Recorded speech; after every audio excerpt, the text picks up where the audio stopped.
Siguiendo con lo que vimos la semana pasada, no sé si se ha puesto a pensar en que todos, absolutamente todos hemos tenido desacuerdos. En algún punto de nuestra vida hemos lidiado con la incomodidad de no estar de acuerdo o de diferir con alguna postura o de poder estar en la otra opinión de alguien muy cercano. En diferentes índoles hemos tenido desacuerdos en nuestras familias, hemos tenido desacuerdos en nuestros empleos, desacuerdos en nuestras amistades, incluso dentro de la iglesia hemos tenido desacuerdos. El punto es que en algún punto de nuestra vida hemos pasado por esos momentos y hemos sido testigos en ese sentido de alguna falta de unidad, de un acuerdo en alguna opinión o en alguna manera u opinión específica. Pero esa armonía que posiblemente había en una opinión, en algo que aparentemente era de común acuerdo, se vio separado, se vio roto. Entonces, cuando hay una falta de unidad, hay una falta de armonía, hay una falta de comunión, eso poco a poco va siendo muy sutil hasta evidenciarse de maneras y consecuencias muy tristes. De hecho, cuando una comunión se ve afectada, y esta de verdad nos importa de manera genuina, buscamos retomarla, buscamos trabajarla, buscamos cómo resolver este asunto en las áreas usted ya ha visto, pues no podemos estar eternamente enojados o en desacuerdo con ciertas familias. Cuando de verdad nos importa genuinamente, buscamos retomar estas relaciones, buscamos trabajar esta comunión, buscamos resolver las relaciones que se han roto, porque en el caso de nosotros, hermanos y hermanas, como creyentes, esto sí debe importarnos, porque nuestra comunión muestra la unidad que solo el Evangelio puede lograr, es algo que hemos estado aprendiendo. Y en el caso de la iglesia, usted que es parte del cuerpo de Cristo y que le compete en este estudio, la comunión es algo por lo que usted y yo tenemos que estar orando y actuando continuamente porque tenemos dos grandes enemigos. Número uno, Satanás, el enemigo, el adversario, que desde el principio ha buscado destruir y torcer todo lo que Dios ha diseñado, incluyendo la comunión en la iglesia. Y el segundo enemigo es nuestro ego, nuestro orgullo, porque este también busca alejarnos de participar de manera correcta. Y ojo con esto, nuestro orgullo siempre va a buscar alejarnos de participar de la forma correcta de esta comunión, porque podemos aparentar que participamos, pero no de la forma que la palabra de Dios nos manda hacerlo. Y ya lo vimos la semana pasada, tenemos una base que es la del amor de Cristo, la que acabamos de cantar. Entonces, solo para traer a colación el repaso de la semana pasada, de lo que ya aprendimos y vimos, quedamos claros en que cuando hablamos de la palabra comunión, hablábamos y nos referíamos a compartir en común o participar de lo común, o dicho de otra manera, una unión en común. Por eso la palabra es bastante obvia, común, unión, comunión, una unión en común. Entonces habíamos dicho que la pregunta que hacíamos era, ¿qué es lo que hace distinta esta comunión que la iglesia tiene con la que el mundo está ofreciéndonos? Bueno, el amor de Cristo, esa es la base. Y el nuevo mandato que Cristo dejó a sus discípulos en Juan capítulo 13, versículos 34 y 35, que es la que vimos la semana pasada. Y esto nos llevaba a los tres puntos que desglosamos. ¿Cuáles eran esos puntos? Primero, que trabajar este amor para lograr esta comunión bíblica, decíamos en primer lugar que el amor cristiano es difícil, porque muchas veces queremos amoldarlo a nuestra manera, evidenciarlo a nuestra manera, tratarlo a nuestra manera, pero esto requiere un sacrificio y esto ya lo vamos a ver más adelante. Número dos, decíamos que el amor cristiano, aunque es difícil, sí es posible mostrarlo. ¿Sabe por qué?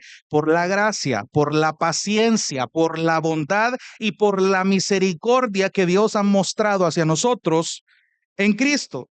Posible, ¿sabe por qué? Porque Dios mismo decíamos que es la fuente de este amor y es el modelo que tenemos de este amor. Y número tres, el amor cristiano, luego de haber asimilado las dos anteriores, como resultado, nos produce alegría. produce esta satisfacción, produce este gozo. Entonces, teniendo eso en cuenta, si nuestra comunión, hermanos, se está caracterizando por el amor de Cristo que nos tenemos unos a otros, tenemos que explorar áreas más prácticas que nos van a ayudar a contestar la pregunta que nos conlleva el salmo que acabamos de leer. Entonces, la pregunta es, ¿cómo? ¿De qué manera debe ser esta comunión en amor? ¿Cuál es esta manera? Y acá es donde quiero que veamos de nuevo el texto de hoy, que es el Salmo 133, versículo 1. Solo para hacer un breve dato, bueno, no hay un contexto claro. Usualmente usted lee los salmos y en nuestras traducciones al español vemos que en nuestras Biblias a veces le ponen cántico de fulano de tal cuando ocurrió esto y tal suceso en esto y esto. Ya le da un contexto de dónde el salmo fue escrito. Pero lo único que se nos dice en este salmo es que fue David quien lo escribió. No tenemos un escenario tal cual específico detrás del cual o el motivo por el cual David escribió este salmo. Pero evidentemente está en una de las secciones finales donde la mayoría de salmos es alabanzas que se cantaban cuando el pueblo se reunía de una manera litúrgica. Entonces, no hay un contexto detrás. Sabemos que David lo escribió, pero eso no quiere decir que no hay una belleza en la enseñanza de este salmo. Hay verdades proclamadas en este salmo que nos competen ahora como iglesia. Entonces, de entrada, el subtítulo que hay en la Biblia de las Américas dice Excelencia del amor fraternal. Es un cántico de ascenso gradual del rey David. Entonces, solo para ir desglosándolo un poco, voy a tratar de ir un poco rápido en esta parte.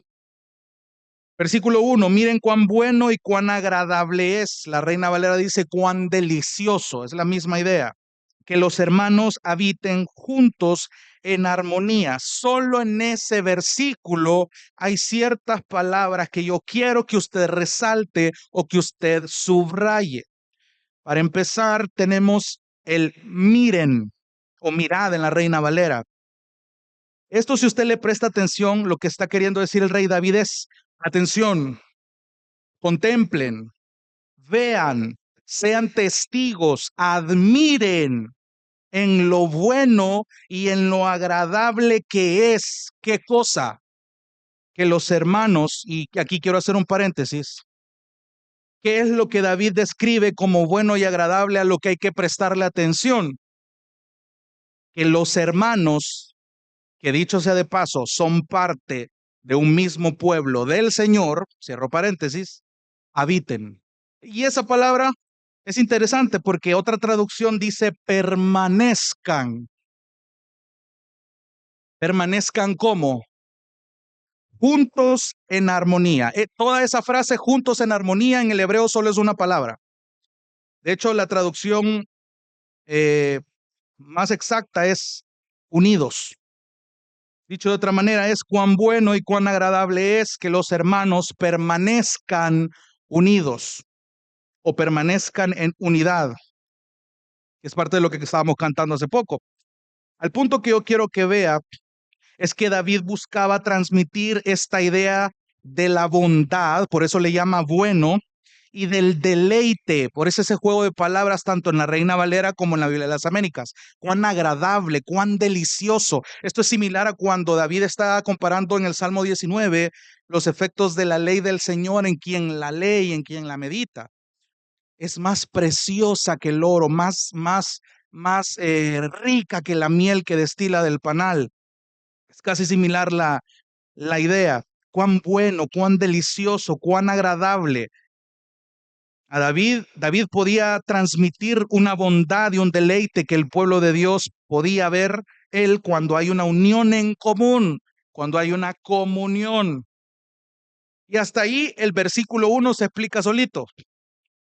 No hay mayor exégesis en ese sentido, no hay mayor profundidad a lo que nos compete en esta noche. Pero el versículo 2 nos da mayor detalle. ¿Por qué? Pareciera no tener un poco de sentido si en el versículo 1 me está hablando evidentemente y con las palabras que vemos, lo que quiere dar a entender. Es bueno, es agradable, qué bueno estar reunidos entre hermanos en armonía. Pero en el versículo 2 y 3, vean las palabras iniciales. Es como. ¿Qué le está queriendo decir ese es como? Que David está comparando lo que ya dijo en el primer versículo y lo va a ilustrar con dos imágenes más. O sea, si el versículo 1 no le quedó claro, David va a ocupar dos ilustraciones para afirmar o profundizar un poco más por qué es bueno, por qué es delicioso, por qué es agradable que los hermanos habiten. Entonces, versículo 2, es como o es comparado con el óleo precioso sobre la cabeza, el cual desciende sobre la barba de Aarón, que desciende hasta el borde de sus vestiduras. La gran pregunta aquí es: ¿qué tiene que ver el óleo, Aarón, la barba y las vestiduras con la comunión, con habitar juntos en armonía? Y de hecho es muy importante. No es por gusto, porque David aquí está transmitiéndonos en la primera comparación a lo que acontecía en el Antiguo Testamento. Esta referencia al óleo, que otra traducción es el aceite, y específicamente el aceite de la unción, está haciendo una referencia a cuando Aarón fue ungido como sacerdote en Israel en el desierto. Esto, para efectos prácticos y para dejárselo de tarea, lo vemos en Éxodo capítulo 30, versículos del 22 al 30. Y también lo puede ver en Levítico capítulo 8. Ya vamos a dar una pequeña ojeada, pero por razones de tiempo, usted en su casa puede leer más a fondo ese capítulo. Pero quiere que entienda algo. Váyase un momentito a Éxodo capítulo 30, versículo 22. Éxodo capítulo 30, versículo 22. Para que usted vaya entendiendo por qué David agarra esta imagen del óleo, del aceite, de la barba, de las vestiduras de Aarón. De hecho, en la traducción aquí, desde el versículo 22 hay un subtítulo que dice el aceite de la unción y el incienso. Para resumirle un poco el versículo 22 al 25, el Señor está dando unas instrucciones tan específicas y detalladas de cómo tenía que ser preparado el aceite de la unción que iba a ser derramado sobre Aarón y sus hijos. ¿Por qué? Porque para este momento de la historia, cuando Israel se encontraba en el desierto, Dios estaba a punto de establecer un sistema de adoración, un sistema de comunión con Él a través de los sacrificios, a través de las ofrendas, e iba a diseñar este modelo empezando por ungir a los sacerdotes, que en este caso eran Aarón, y ahí da medidas, da ingredientes, da porcentajes, da cantidades, y no es casualidad, hermano, que Dios esté dando tantos detalles tan específicos en la preparación del aceite. ¿Por qué? Mira el versículo 25. Después de dar todos estos ingredientes, dice: y harás con ello, Dios diciéndole a Moisés, el aceite de la santa unción, mezcla de perfume, obra de perfumador, será aceite de santa unción.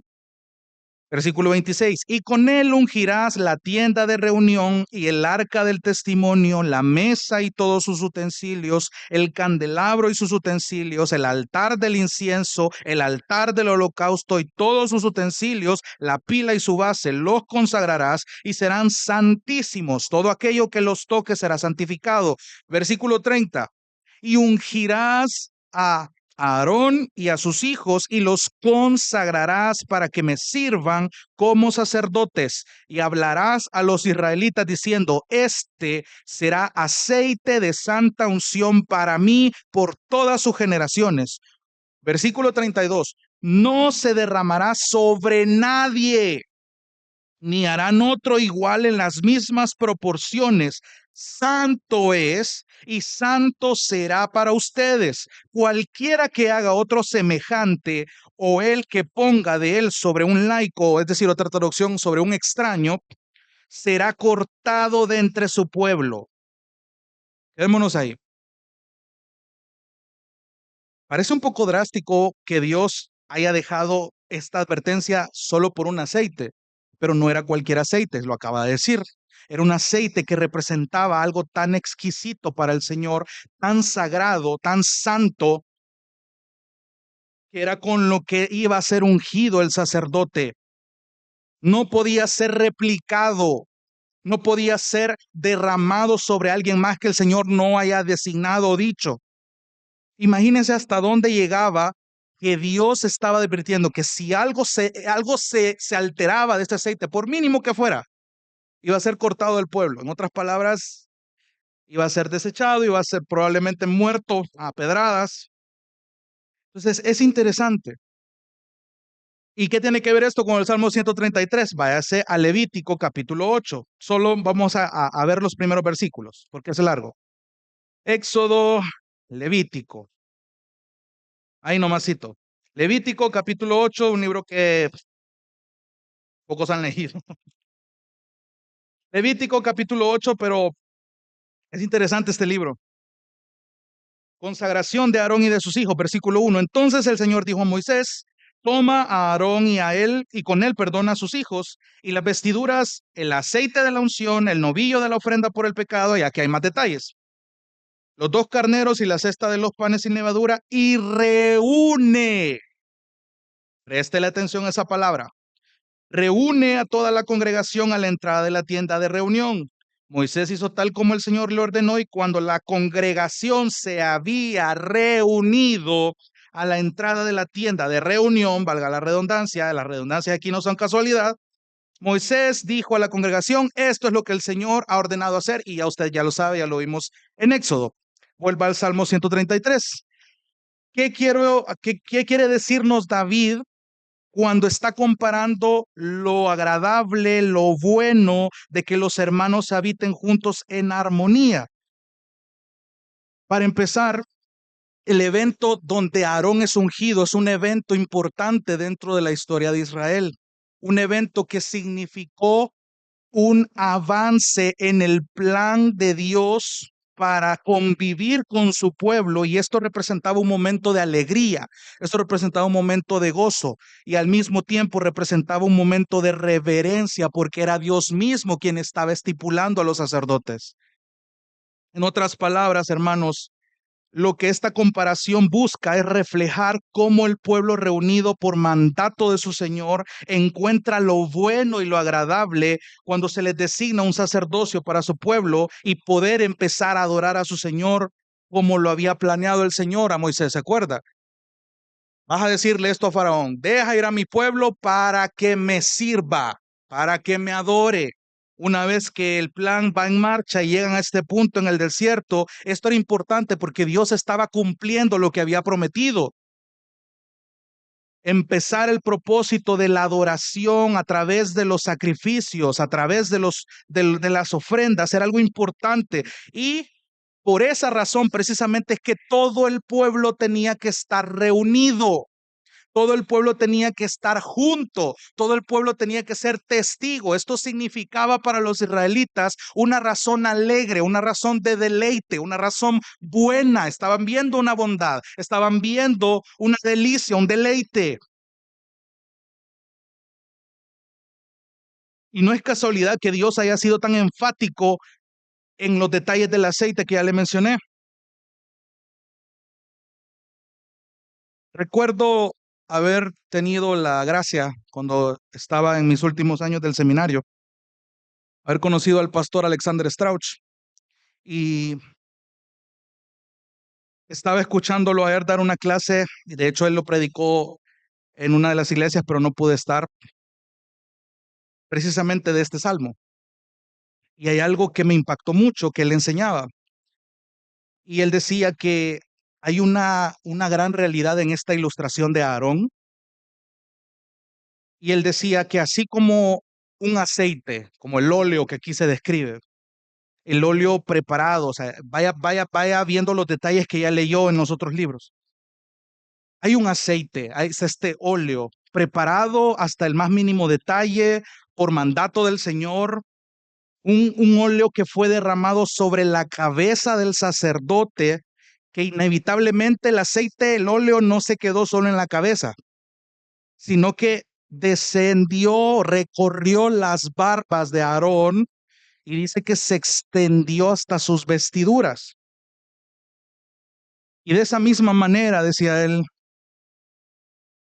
cuando en el liderazgo del cuerpo de Cristo, en la cabeza, desde los pastores, los ancianos, hay una comunión, hay una unidad.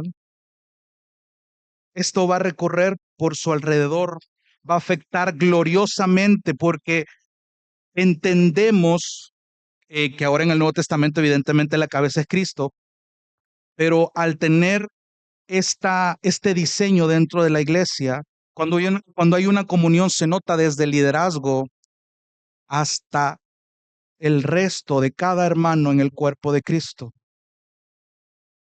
Por eso es tan importante que usted ore por la unidad de la iglesia. Por eso es tan importante que usted ore por una buena comunión, empezando por los líderes que usted ve predicar. Hermanos, no estamos exentos, los que predicamos acá, de lidiar con desacuerdos. Somos ovejas. Cada uno de nosotros está siendo preparado por el Señor.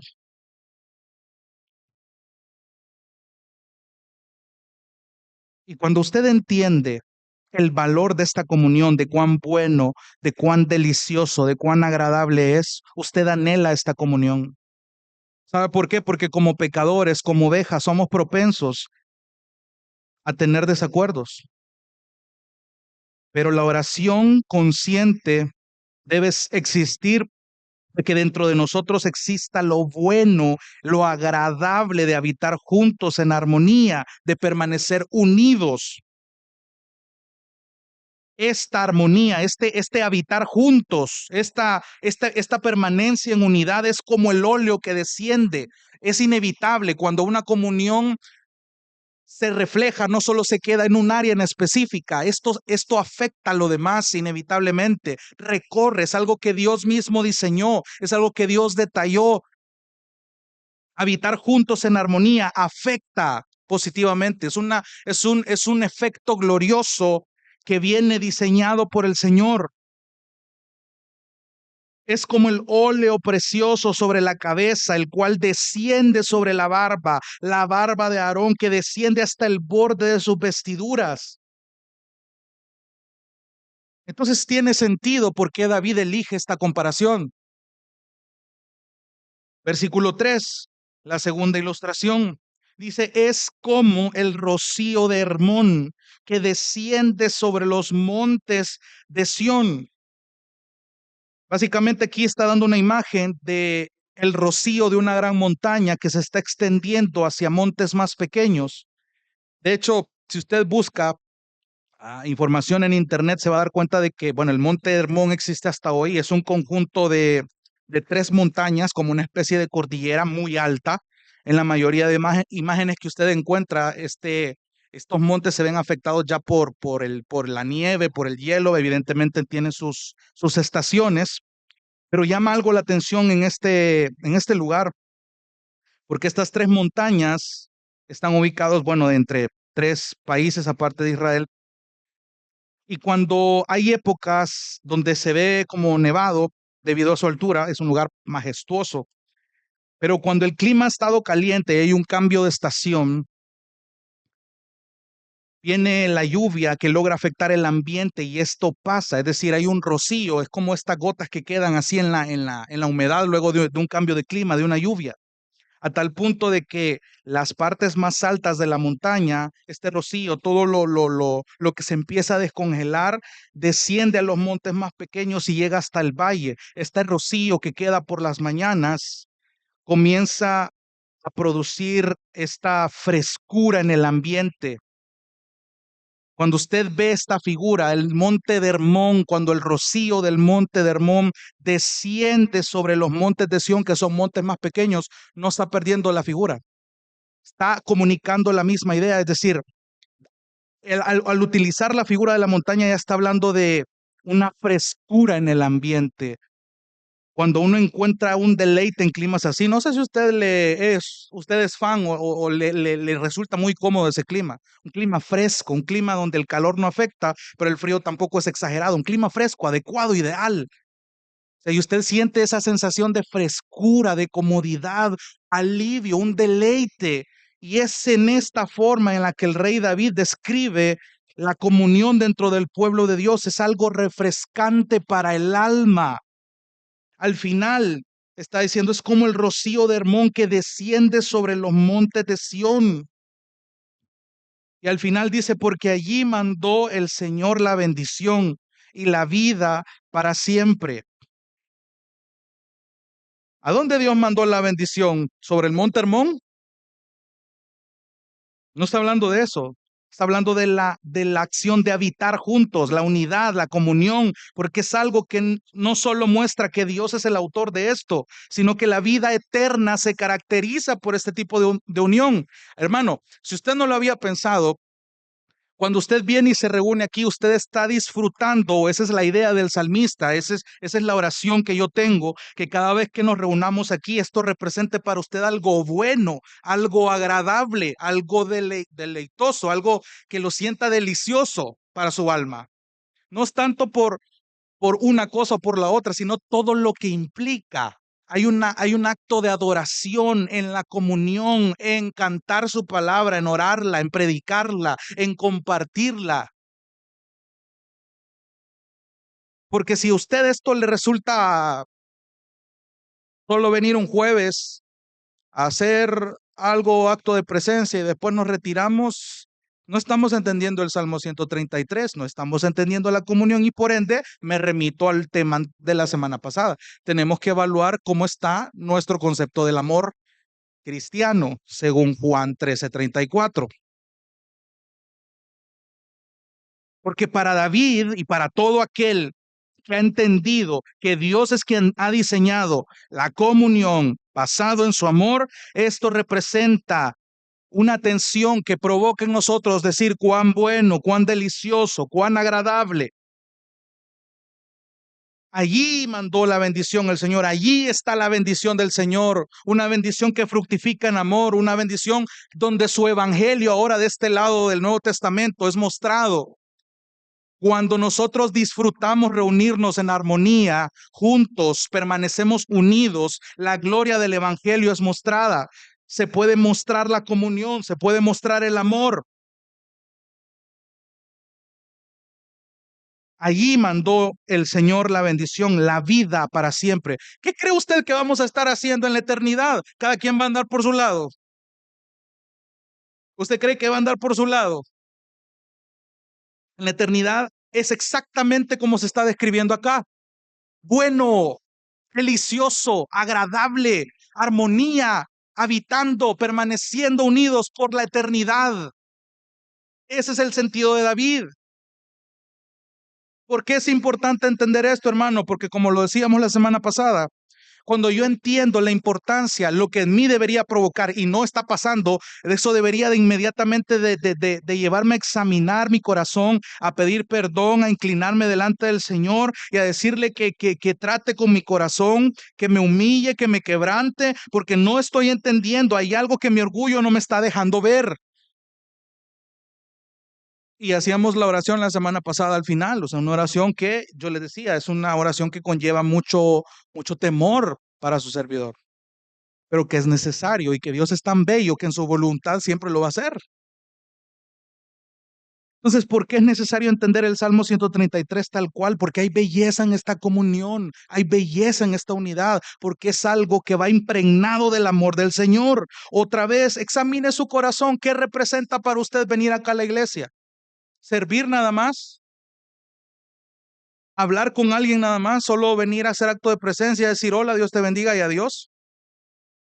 ¿Qué tan bueno, qué tan delicioso, qué tan agradable es? ¿Qué tanto te estás identificando con el salmista? Hay que examinar cada vez que tú vienes a la iglesia. Hablaba con algunos hermanos y les mencionaba que hubo un tiempo donde nos comparábamos perdón, nos comparábamos, no, nos proponíamos la idea, pero lo hacíamos a modo de broma interna de hacer más servicios en la semana. Pero decíamos, ¿cuál es el sentido de esto? Sabemos que un sermón a la semana no es suficiente, mucho menos dos. Pero ¿cuál es la idea de esto? Primero, hermanos, saber que podemos estar expuestos ante la realidad del mundo en el que vivimos y tener el tiempo suficiente para meditar en lo que aprendemos los días de reunión. Y en segundo lugar, para que usted valore, desee, anhele, ore desde temprano por los momentos de reunión. Hemos dicho desde este púlpito que el domingo debería de empezar el sábado para los de la iglesia. Pero yo me atrevo y sé lo que implica afirmar esto porque es algo que trato de hacer, pero deberíamos de anhelarlo desde el lunes próximo. El jueves usted debería anhelarlo desde el lunes. El domingo usted debería de anhelarlo desde el lunes. Pero ¿sabe cuál es el problema? Que no lo estamos viendo a la lente del Salmo 133. Qué difícil es cuando venir a la iglesia a reunirnos con los hermanos no representa para nosotros una armonía, no representa para nosotros una permanencia en unidad, no representa nada agradable. Hay algo que está pasando entonces. ¿Cómo está nuestro concepto de amor por Cristo? Juan 13:34. Ámense unos a otros, pero como yo los amé. Porque en esto todos van a saber que ustedes son mis discípulos, si se aman de esta manera. Y cuando nos amamos de esta manera, entonces sí representa un cuán bueno y cuán delicioso es. ¿Se da cuenta? Entonces, hermanos, sé que, como lo decíamos la semana pasada, esto puede ser muy difícil. Una cosa es predicárselo, pero a las horas de las horas, lo interesante de esto ya es vivirlo. Cuando llega el momento, cuando discernimos la oportunidad, cuando oramos por oportunidades donde el Señor nos orquesta providencialmente poner en práctica este amor. Y es en esa línea, hermanos, donde yo quiero ir a exponerles 6 aspectos donde podemos poner en mayor práctica la comunión en amor.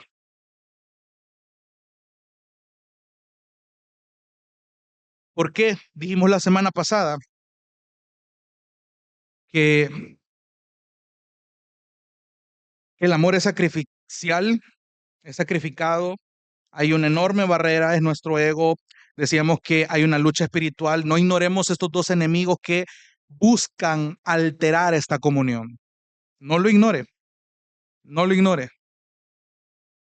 Pero ya más específico a la práctica, sí es necesario evaluar cómo está nuestra comunión dentro de la iglesia local.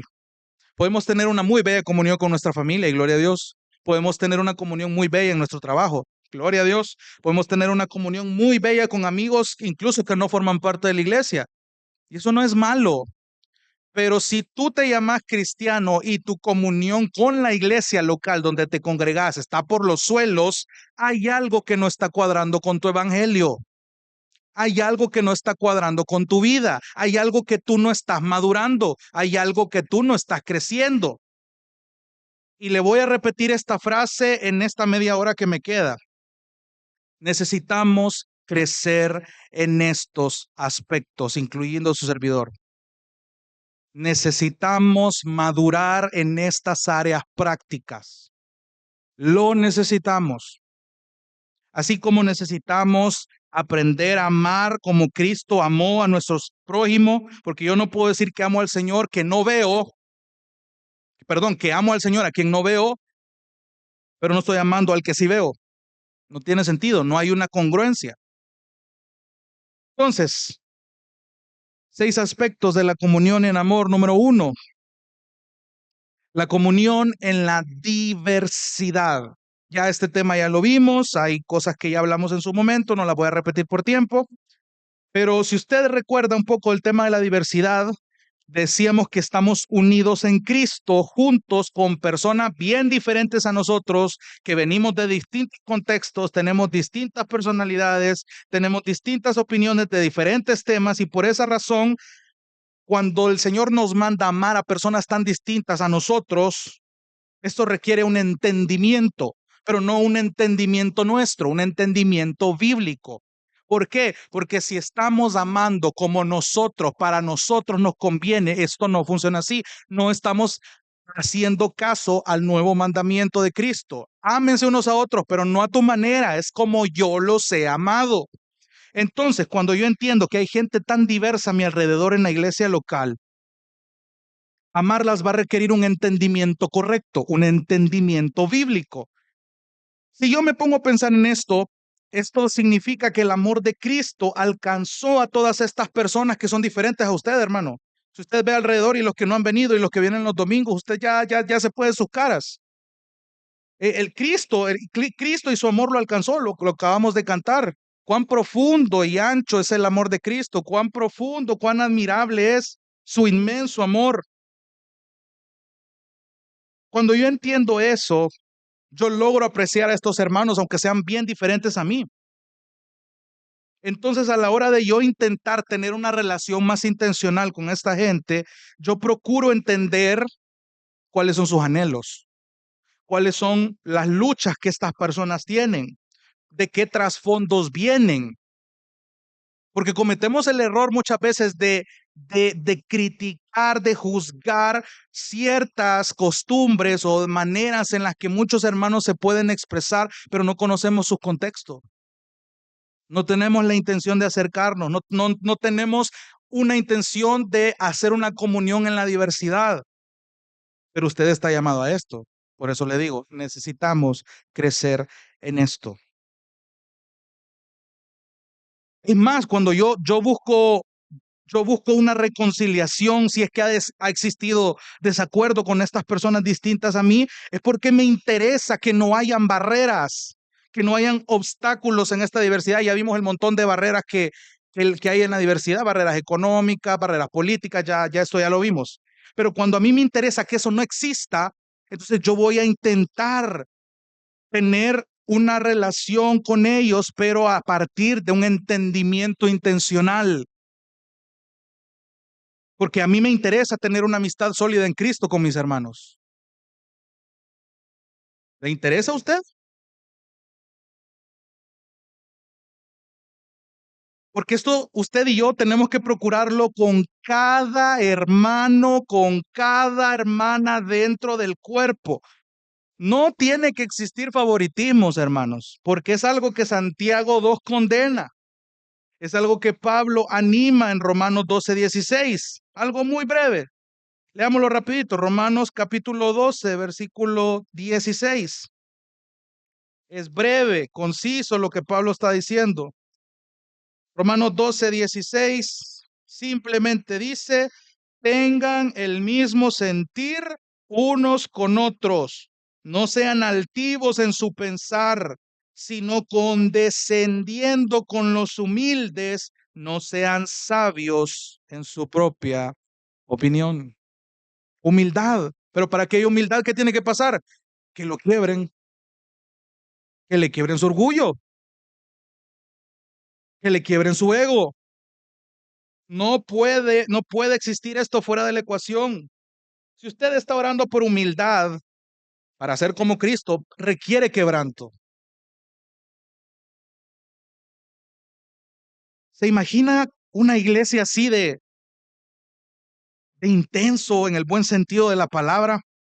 Una iglesia llena de personas que se esfuerzan. Ya vimos qué significa esa palabra.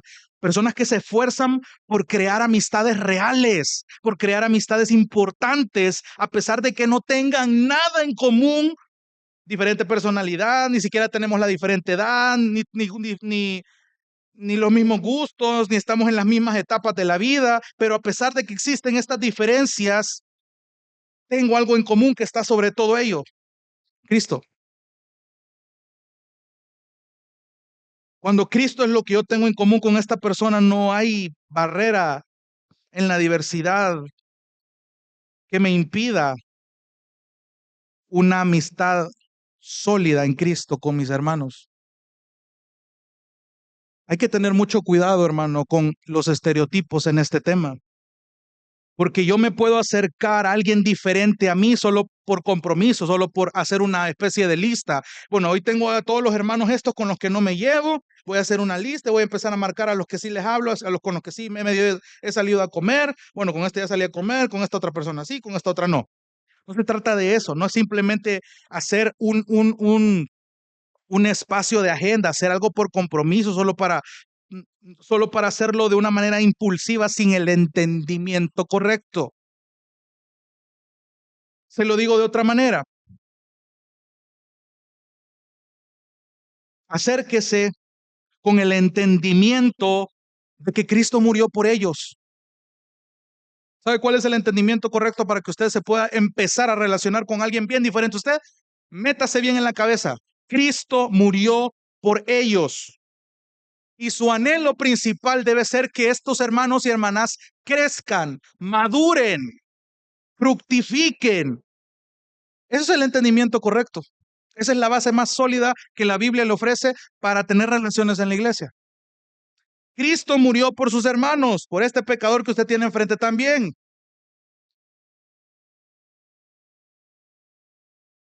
Y también hay que tener cuidado, hermanos, en cómo usted se acerca a la gente. De hecho, en algunas coinonías ya hemos tocado este tema.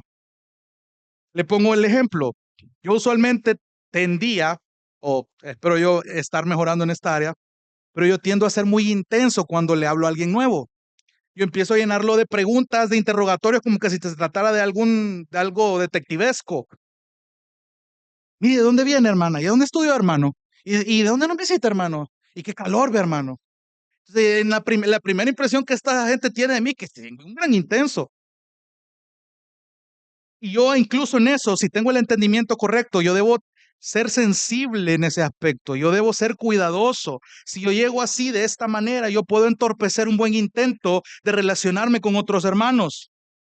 Porque si estoy acostumbrado solo a este método, porque a mí me ha funcionado siempre, no estoy entendiéndolo. Yo podría decirle, pero es que hermano, yo así soy. Esta es mi personalidad. Así es como el Señor me hizo. Entonces no estás entendiendo.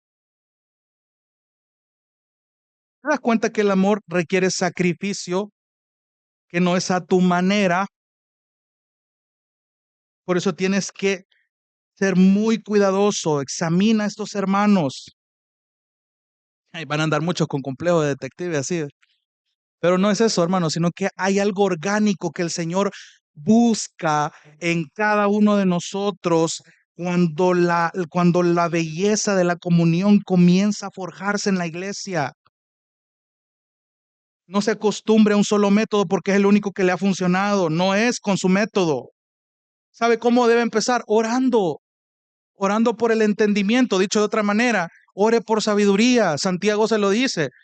Si usted reconoce de entrada que está falto de sabiduría, eso de entrada es un requisito. ¿Y sabe cuál es el problema? Ya se lo he dicho, que somos bien orgullosos para admitir que necesitamos sabiduría. De entrada, el primer quebranto,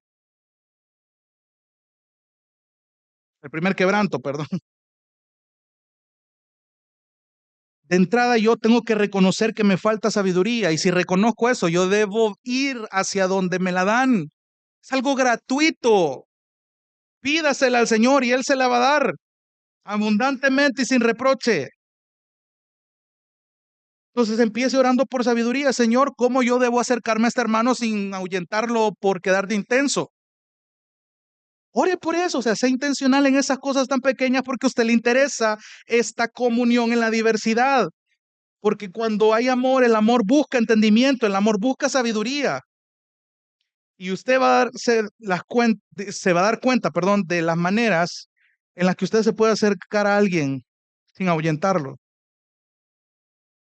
Pero empiece con la base de que cada hermano que es bien diferente a usted es alguien que fue alcanzado por la salvación en Cristo Jesús y a quien usted anhela, espero yo, que crezca. Yo anhelo que ustedes crezcan y maduren, hermanos. Y yo espero que ustedes oren porque su servidor crezca y madure.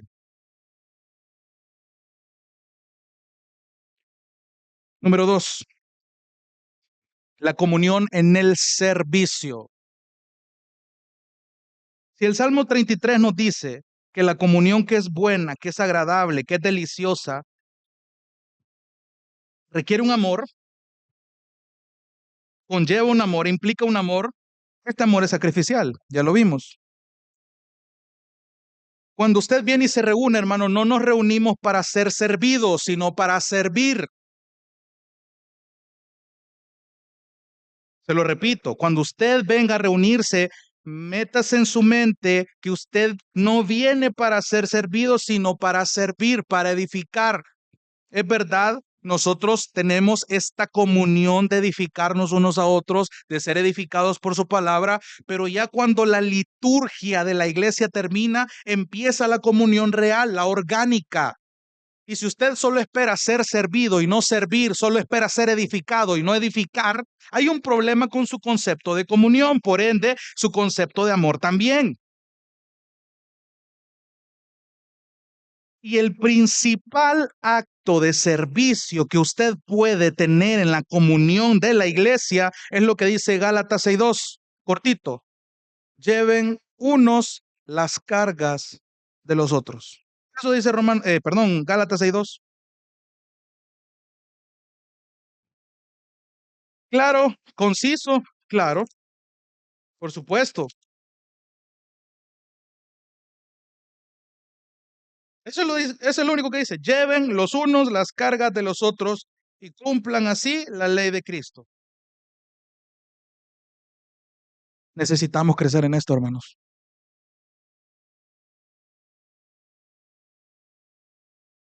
Necesitamos crecer en esto. Cuando usted se pone a pensar qué es lo que implica llevar las cargas, el Señor me dio un golpe de realidad muy personal. Llevar las cargas implica estar al lado de alguien que atraviesa un tiempo difícil,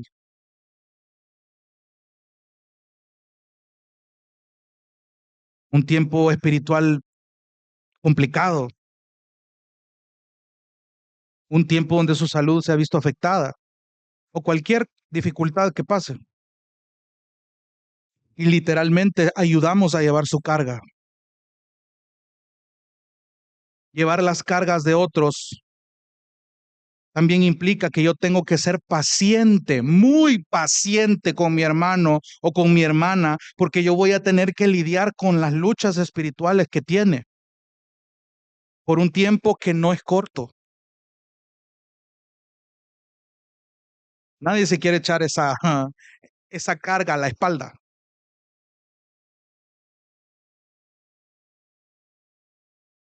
¿Qué tan dispuestos estamos? Llevar llevar las cargas de otros implica brindar recursos si nos es posible para ayudar a alguien que está en necesidad, cualquier necesidad. Mano, desde que usted le regale comida a alguien hasta que le dé un aventón, que le provee económicamente para alguna necesidad que usted ha visto, pero es porque usted de entrada ha tenido una relación con esta persona o está buscando una relación con esta persona. Pero si no hay nada que observar es porque no nos interesa la vida de la persona.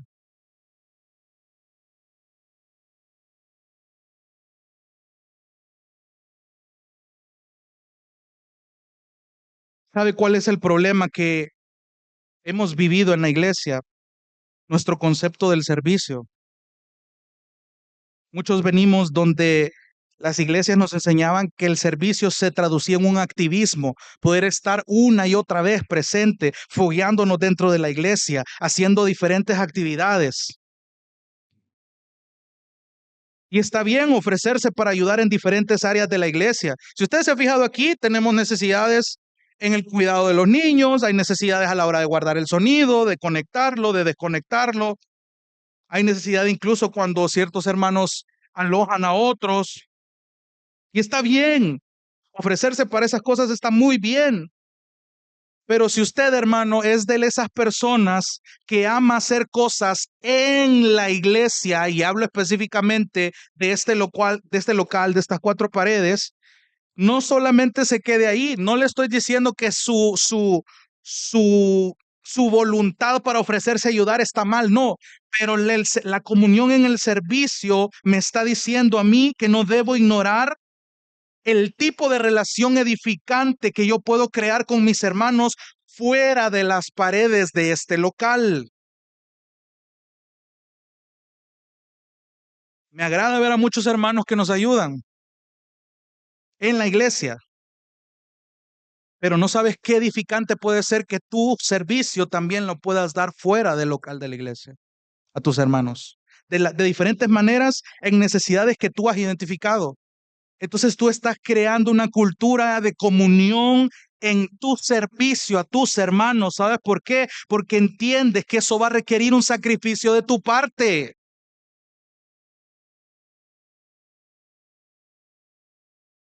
Cuando llevamos las cargas de los otros, puede expresarse en la forma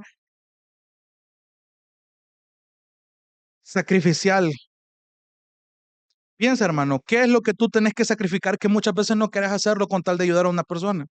Porque muchas veces identificamos la necesidad en algún hermano, alguna hermana, pero no nos queremos sacrificar tal cual.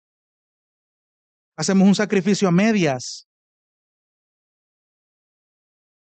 Entonces no estamos entendiendo el amor sacrificial. No estamos teniendo una comunión en el servicio. Imagínese, esa es una historia ficticia. Imagínese a un miembro de la iglesia, una anciana, por ejemplo, llamada, ¿qué? Lourdes. Y la hermana Lourdes vive en una zona frágil y estamos en época de tormentas. Y a la hermana Lourdes, su casa se le derrumba. Gracias a Dios, ella estaba en el culto cuando eso pasa. Pero la hermana Lourdes se quedó sin hogar y no tiene familia. ¿Qué debería hacer la iglesia? La iglesia local donde ella se reúne. Y los diferentes escenarios usted se los puede imaginar. Y esto lo voy a tocar en la coinonía más adelante.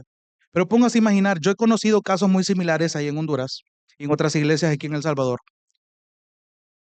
donde los líderes han tenido que lidiar con suspender el culto del domingo para ayudar a esta persona con esta necesidad, para alojarla en otro hogar que alguien le proveyó gracias a Dios. Y siempre hay un grupo de personas donde lanzaron su primer queja porque ¿por qué el día de culto? Porque es el día del Señor, ayúdenla otro día. Pero estas personas no se percatan que tal vez toda la iglesia el domingo es el único día en el que todos pueden estar presentes para ayudar a la hermana. Es más, luego se da el escenario donde al final, después de que han remodelado la casa de la hermana Lourdes, hacen un culto de acción de gracias. Póngaselo de esa manera. A lo que yo quiero llevarlo con este tipo de ejemplos es que tanto estamos dispuestos a sacrificar en amor por el bien de nuestros hermanos en la comunión. Yo le puse un escenario tal vez muy exagerado, pero que no es imposible en nuestro contexto. Alguno de nosotros puede sufrir un grave accidente en este país donde hay muchas personas negligentes manejando. ¿Qué podemos hacer si eso pasa? Claro, orar por el hermano está bien, pero si el llamado a la comunión en el servicio requiere sacrificio, ¿qué tanto estamos dispuestos a sacrificar? Ese es el punto.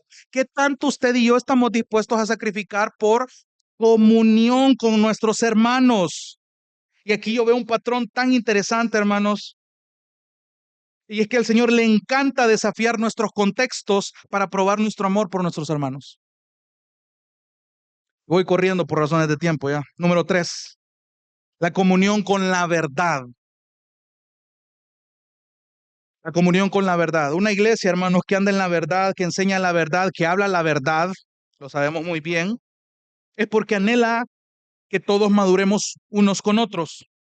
De hecho, una de las oraciones de Jesús en Juan 17 es santifícalos en la verdad, en tu verdad. Es decir, Señor, cuando Jesús dice, Señor, santifícalos, está diciéndole, hazlos más santos, hazlos más puros, pero no bajo sus métodos, no bajo su criterio, sino el criterio de la palabra, porque tu palabra es la verdad. Santifícalos en tu verdad, tu palabra es la verdad.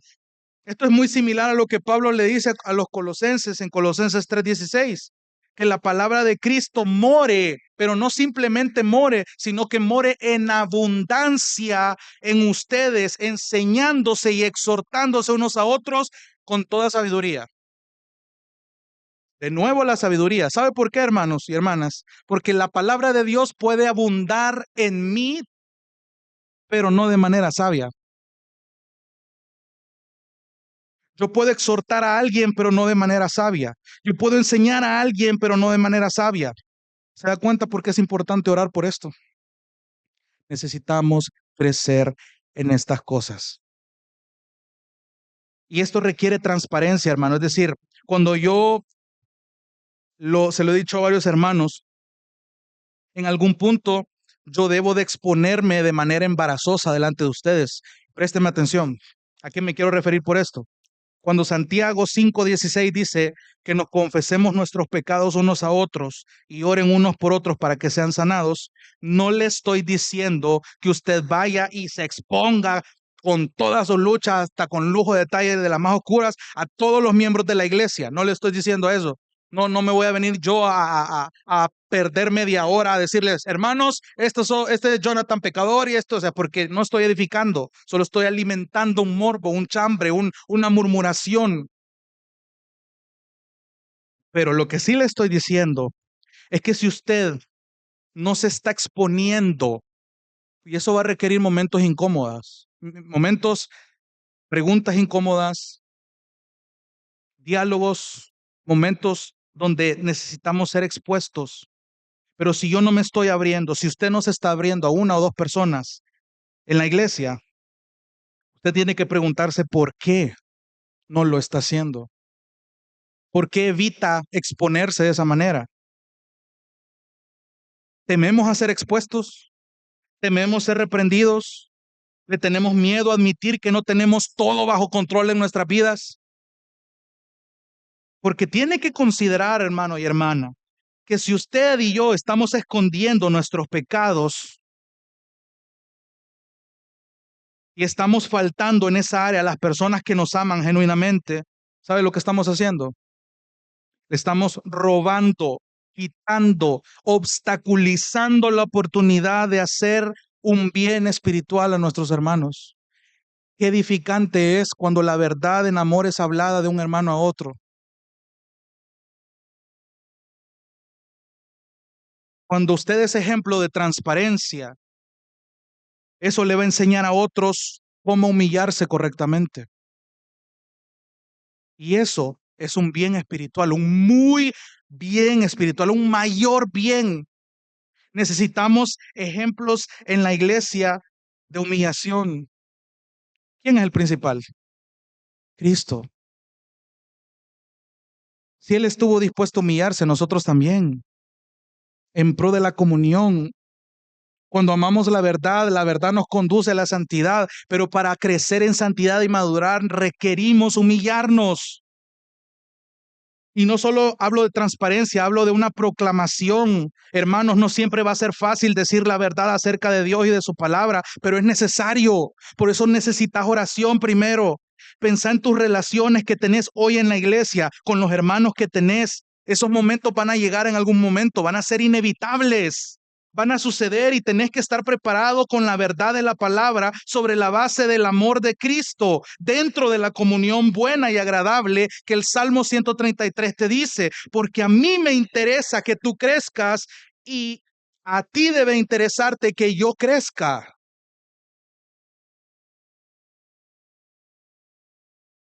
No evitemos la exhortación en amor, ora por ella, cultívala. Muchas veces la evitamos porque nos amamos demasiado, hermanos. No queremos lidiar con esa responsabilidad cuando es Dios mismo quien te la ha asignado. Cuando vemos que esto dentro de la comunión es algo en amor, entendemos que el pecado busca engañar sutilmente y nuestras mentes son propensas a divagar. Como ya vi la falta de mi hermano, "Ay, pero yo no lo quiero confrontar, hay que lo haga el pastor, hay que lo haga otro hermano", y ahí me voy ahí en mis laureles y como que nada ha pasado. Mientras tanto, el hermano ahí se está muriendo.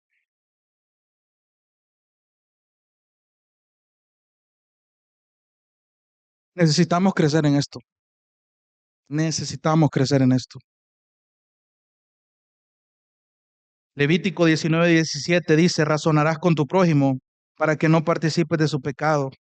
Santiago 5:19, hermanos, si alguno de entre nosotros se ha extraviado de la verdad y alguno le hace volver, sepa que el que le haga volver al pecador del error de su camino, salvará de la muerte un alma y cubrirá multitud de pecados. Necesitamos crecer en esto.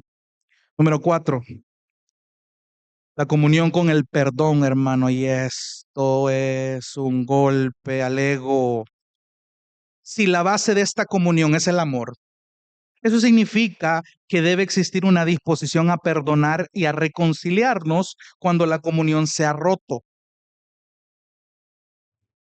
El texto más precioso aquí es Colosenses 3:13, soportándonos unos a otros y perdonándonos unos a otros.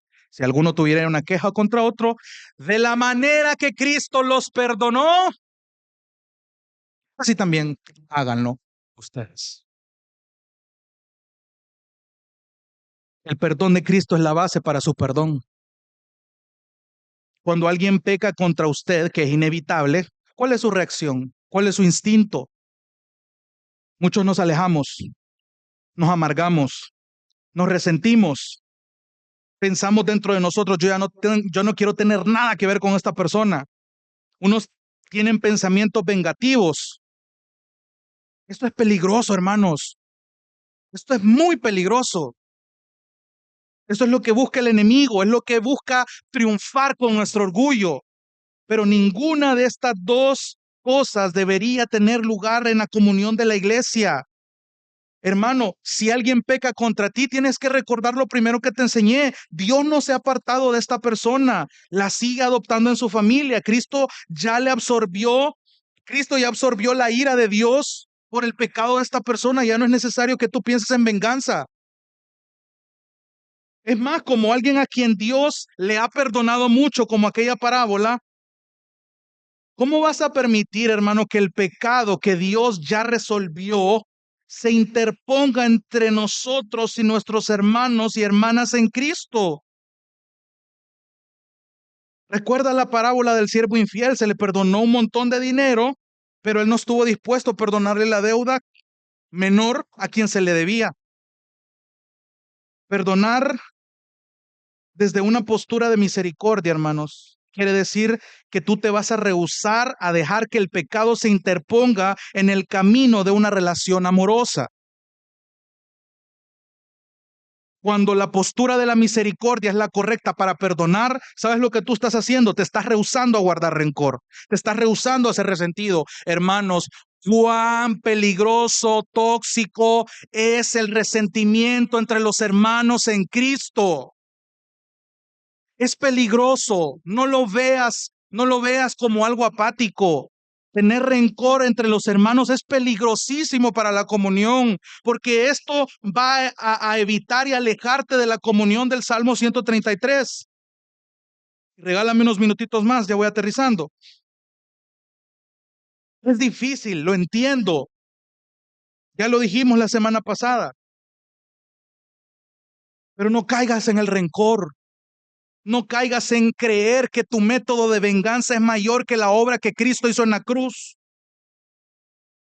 ¿Cómo puedes tú cultivar esta postura de misericordia sabiendo que las personas en este lugar van a pecar contra ti? Porque es inevitable y desde ya te la digo, hermano y hermana. Los que están a tu alrededor en algún punto van a pecar contra ti.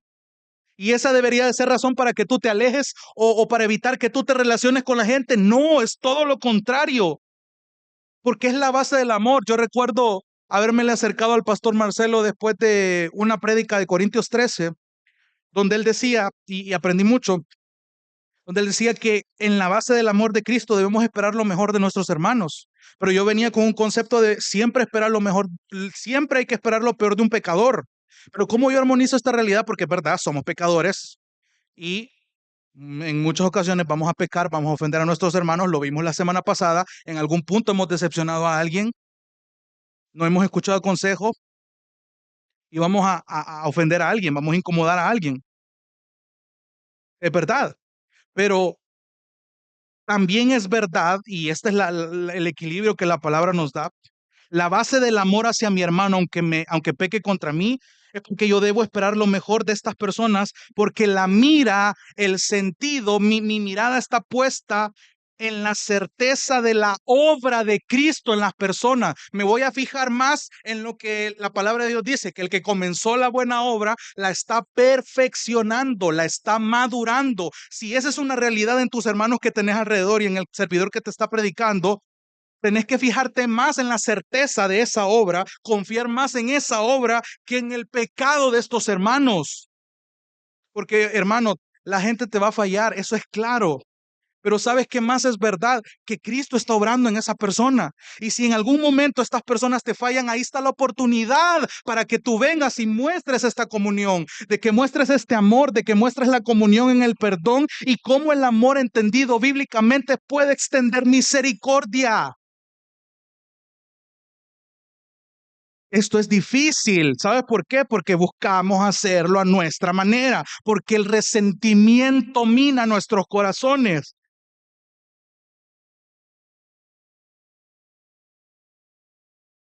En la naturaleza pecaminosa, no hay que olvidar que esa va menguando en mi prójimo.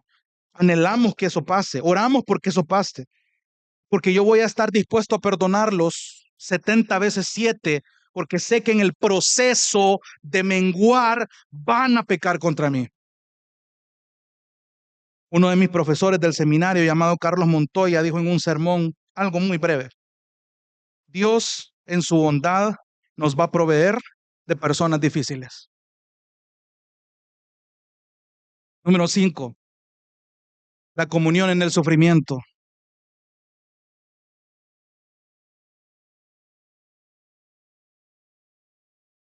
Vaya rapidito a 2 Corintios capítulo 1, versículo 4, por favor. 2 Corintios capítulo 1, versículo 4,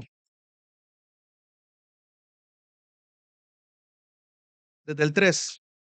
Bendito sea el Dios y Padre de nuestro Señor Jesucristo, Padre de misericordia y Dios de toda consolación, el cual nos consuela en todas nuestras tribulaciones, para que también nosotros podamos consolar a los que están en cualquier aflicción, dándoles el consuelo con el que nosotros mismos somos consolados. ¿Por quién? Por Dios. Esto quiere decir que nuestras relaciones se tienen que caracterizar por una compasión y una amabilidad que son un reflejo de la compasión que Cristo tuvo. Vamos a sufrir, hermanos, eso es una realidad. Y eso significa que también vamos a ser consolados en esa aflicción, en ese sufrimiento, por su Espíritu Santo. Pero hay una verdad muy grande: los cristianos no fueron hechos para sufrir solos. Los cristianos no fueron hechos para sufrir solos.